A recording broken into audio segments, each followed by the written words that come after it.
Samantha Markle's obsession with Meghan is not just noticeable, it's staggering in its intensity, almost comical in how obvious it is, and deeply unsettling when you really start to break it apart. What makes it even funnier, in a dark, ironic way, is that she doesn't seem to realize that the world sees it. Loudly, clearly, effortlessly. Other than the British press, who have turned their obsession into an economy, a 24-hour machine of monetized hate, Samantha Markle stands alone as Meghan's most relentless self-appointed critic. She has practically built a second career out of despising her sister, and the desperation is so loud it echoes. Because ask yourself this: what kind of person wakes up every day and chooses to revolve their entire existence around someone they haven't spoken to in years? What kind of person claims to be unbothered, yet spends every waking hour searching, tweeting, posting and ranting about that same person? It's not the behavior of someone who doesn't care. It's the behavior of someone who is ruled by jealousy, bitterness and unmet expectations. Samantha didn't just throw casual shade, she went to the extreme of filing a lawsuit.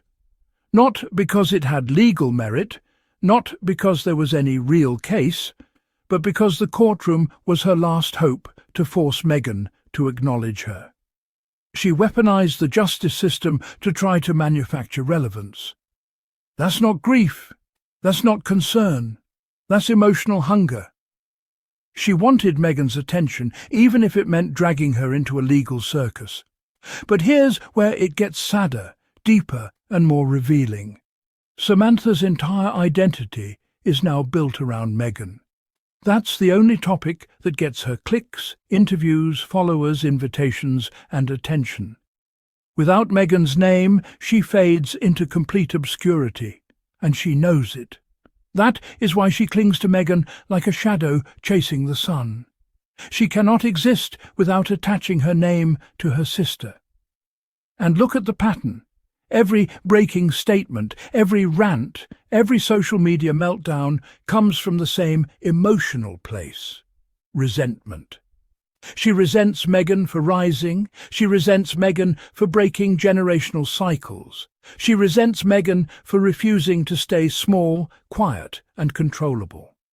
She resents Meghan for leaving the dysfunction instead of drowning in it like everyone else. Those who do the healing always threaten those who refuse to grow. That's the core of Samantha's obsession. Meghan did what she couldn't. Meghan became global. Meghan became successful. Meghan found happiness. Meghan found love. Meghan broke the system instead of letting it break her.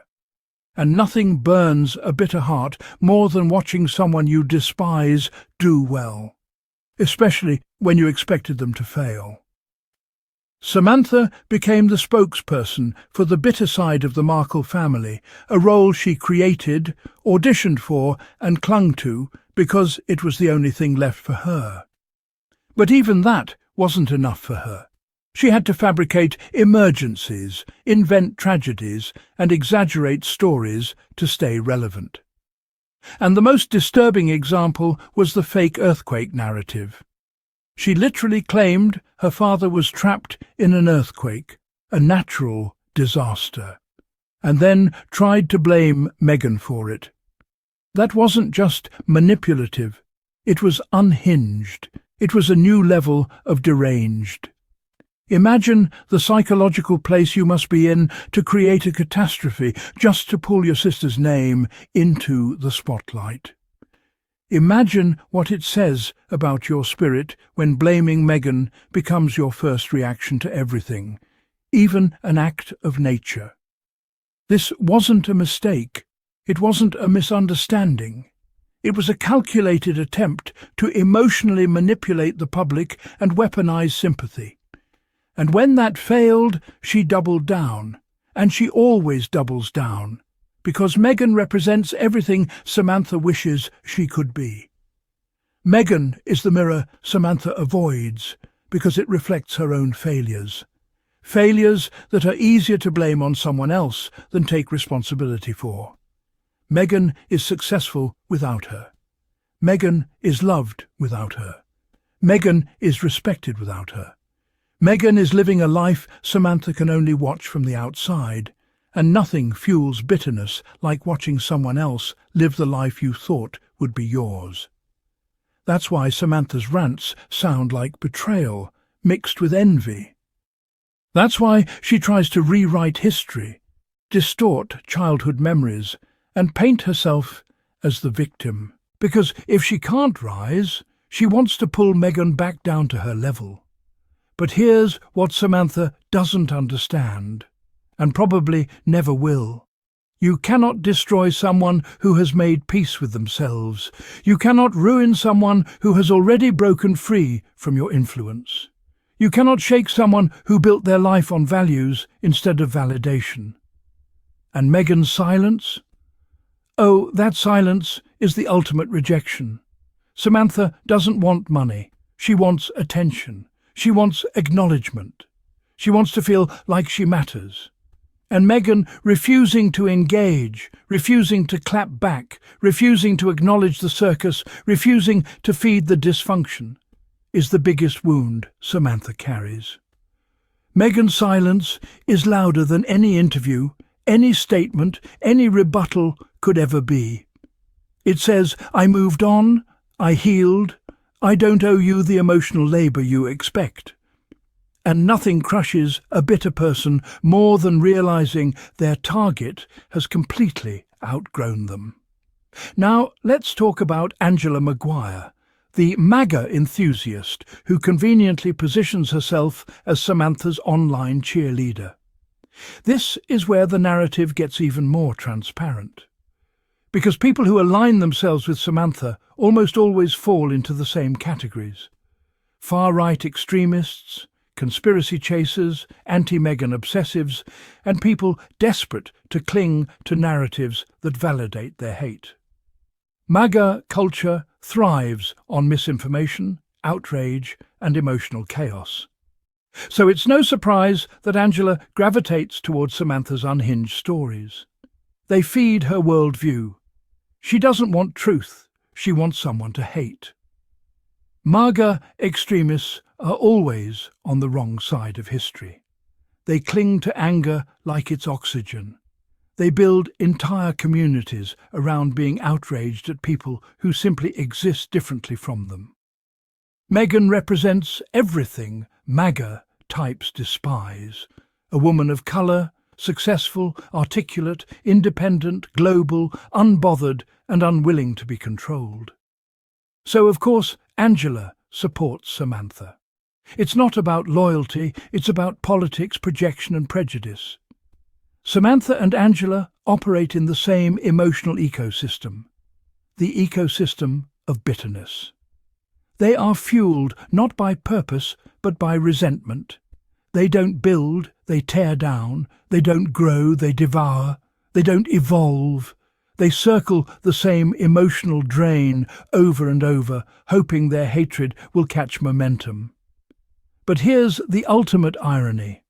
The very women who scream the loudest about Meghan being desperate for attention are the same ones orbiting her every move like satellites around a star they can't escape.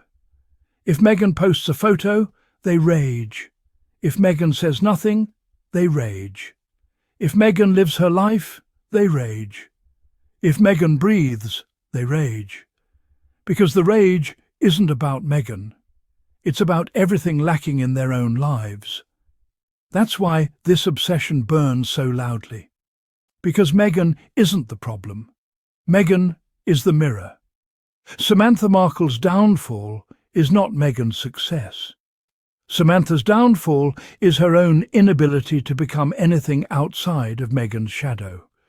Her entire persona is built on the belief that the world owes her something because her sister became a princess. She wanted access, fame, invitations, privileges, money, proximity, and when she didn't get it, she turned to hate. But you cannot hate someone into loving you. You cannot sue someone into respecting you. You cannot bully someone into acknowledging you. And you certainly cannot shame someone who refuses to carry your emotional baggage. Samantha's obsession is a story about insecurity. It's a story about entitlement. It's a story about jealousy dressed up as concern. But most of all, it's a story about what happens when a person refuses to heal. Meghan moved forward. Samantha stayed stuck. Meghan found purpose. Samantha found enemies. Meghan built a life. Samantha built a narrative. And that's why her obsession is so consuming, because the farther Meghan rises, the smaller Samantha feels. And the smaller she feels, the louder she shouts. In the end, Samantha's tantrums won't define Meghan. They define her. They reveal more about Samantha's inner emptiness than Meghan's outer life. They show a woman sinking under the weight of her own bitterness. And Meghan? She just keeps living, keeps thriving, keeps protecting her peace, keeps proving that nothing frustrates a bitter person more than watching you stay happy without them.